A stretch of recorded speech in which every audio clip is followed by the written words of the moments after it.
A village in southern Mexico, poor and isolated from the mainstream of the country's economic development. Many Mexicans still live in conditions like these, and their poverty has driven many peasants to clash with landowners as they seek new areas to cultivate. The country's president, Luis Echeverria, is pledged to wipe out rural poverty, and it now looks as though he'll have the resources to do not only that, but much more. So far from God, so near to the United States. Former President Diaz's phrase sums up the exasperation many Mexicans feel about their powerful northern neighbor. Now Mexico's discovered something America needs, here in Tabasco State on the southern shores of the Gulf of Mexico. It could revolutionize both the relationship between the two countries and Mexico's own economy. Alongside the bananas, a new industry is developing: oil.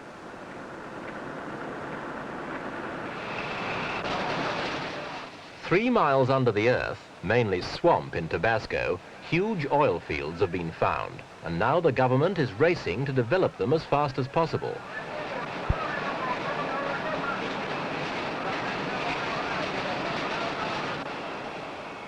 Small oil fields in Tabasco have been in operation for years, but suddenly new reserves have been found. Production per day is now 10 times what it was in May last year, and some oil men have compared the area with the Persian Gulf.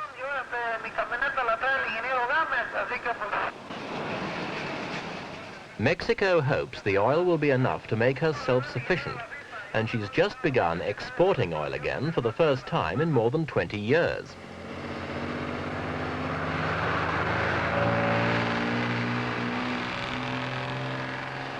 This is Villa Hermosa, heart of Tabasco's oil country.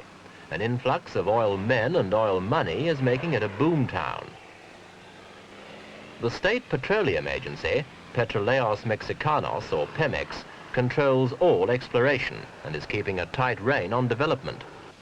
Troops have been moved in to protect the area against possible attacks by left-wing guerrillas.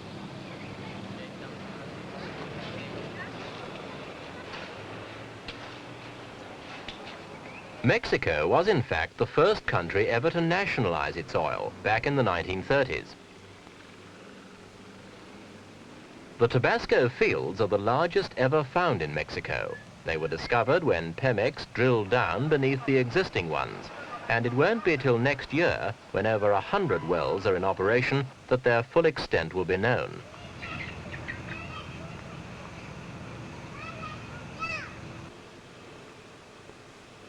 For the local people, life is changing fast as the oil industry grows alongside the peasant economy.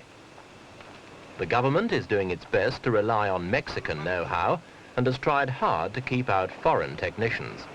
A few Americans have been employed on aerial photography, otherwise only Mexicans have been involved.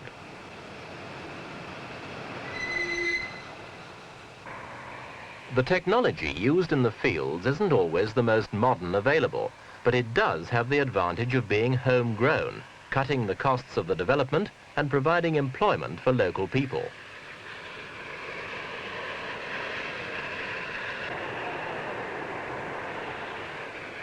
The Mexicans accuse the Americans of deliberately exaggerating the size of the find in the hope of driving a wedge between them and the other oil producers. But the government's determined not to become merely a source of cheap oil for its giant neighbor. Its newfound oil wealth has a long way to go. Mexico's foreign debt now stands at about $15,000 million. So not surprisingly, the government is determined to get nothing less than the current high prices on the world market for any oil it exports.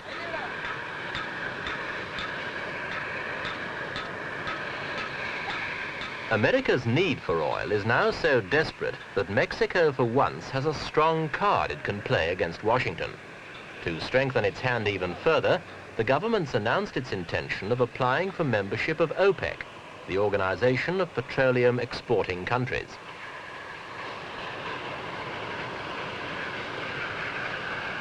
With the rapid pace of exploration, the government hasn't been able to make use of all its discoveries.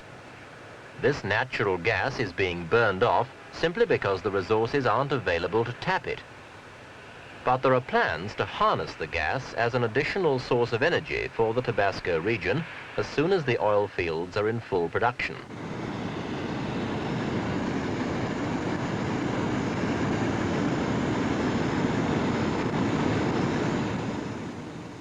Pollution isn't a major worry at the moment either.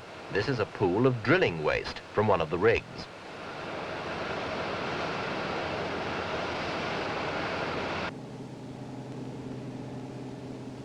The rivers and swamps of Tabasco State bring special problems for oilmen.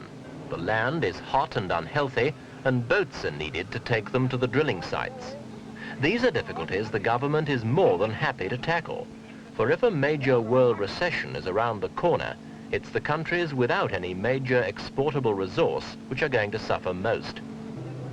In the hard days ahead, the glow from Tabasco's oil flares will be a comforting sight indeed for the Mexicans.